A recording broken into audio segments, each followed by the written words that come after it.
tulog na itong habol. Dili.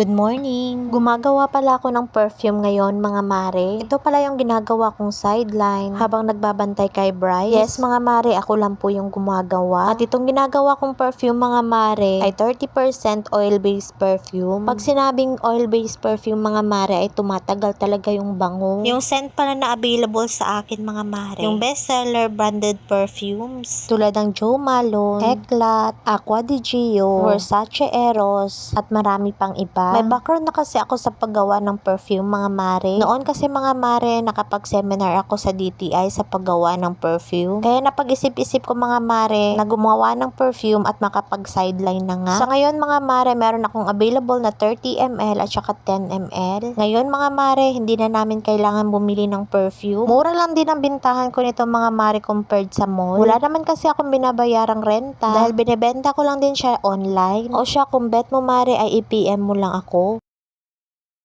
Mare, may chika pala ako sa inyo. Meron pala akong na-discover na tripod. At itong tripod na to mga mare ay sobrang taas nga at saka mahaba. Yes mga mare, dahil 1.7 meters nga ang taas nito. Bilang content creator nga mga mare ay gamit na gamit nga ito. At itong nabili ko pala mga mare ay merong light. Nabili ko pala siya sa Orange App mga mare sa halagang 299. Ang kagandahan nito mga mare ay foldable siya. Magaan lang din siyang dalhin. Kuhang-kuha talaga kahit anong anggulo. At itong light pala nila mga mare ay meron 3 modes. Kung gusto mo na walang ilaw mga mare ay meron naman. O siya, kung bet mo, ilalagay ko ang link sa comment section kasi mabibili. Yun lang, salamat. Fast forward na nga kinagabihan mga mare, pumunta kami sa birthday. Birthday kasi ng tita ni Daddy B mga mare. Kasama ko pala yung mga bata at saka sila.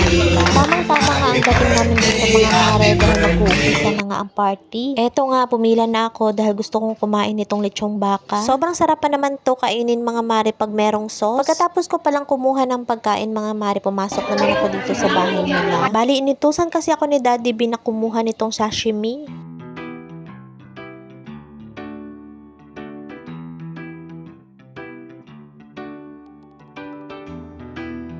Yung mga ibang bisita pala mga mare ay dito sa loob kumain. Habang kumakain sila mga mare, meron namang tumutugtog dito.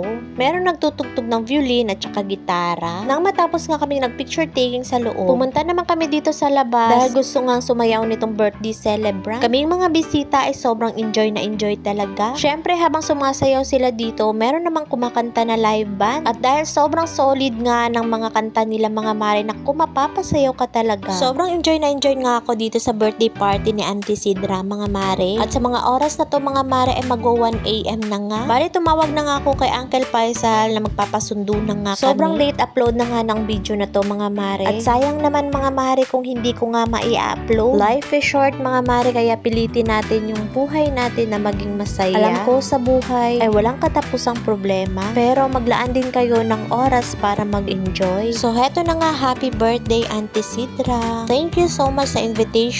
Sobrang saya ng birthday mo at nabusog nga kami. So yun lang for today's video mga mare. See you on my next vlog. Mwah!